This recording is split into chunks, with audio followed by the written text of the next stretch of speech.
Shalom, brothers and sisters. It always makes me happy when they run news articles and stories and they use the language of end times in all of it.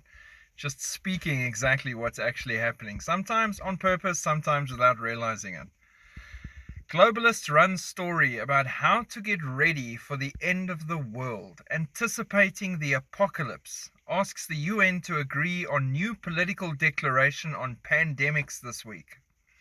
According to the September 13th story over at Globalist Talking Heads, The Economist, titled How to Get Ready for the End of the World, with the subtitle of Britain's latest risk register anticipates the apocalypse in detail.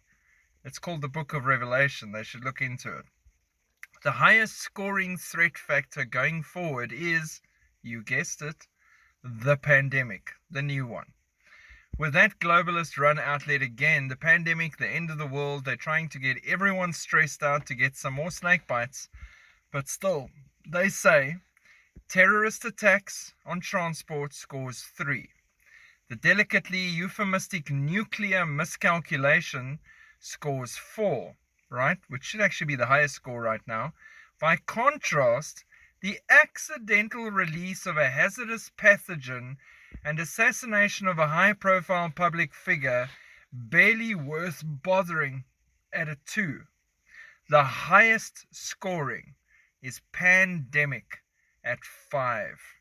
Admittedly, civil nuclear accident scores 5 as well, but pandemic threatens up to 840,000 deaths, so it wins.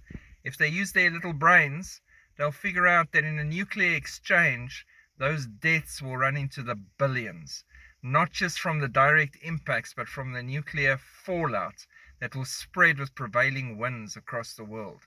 So yeah, they're a bit confused, but the upside is they're talking about the apocalypse, they're talking about the end of the world, they're talking about everything preparing in detail.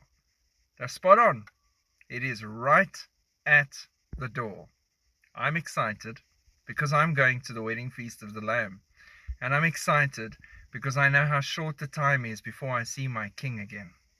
God bless. Keep looking up. Shalom.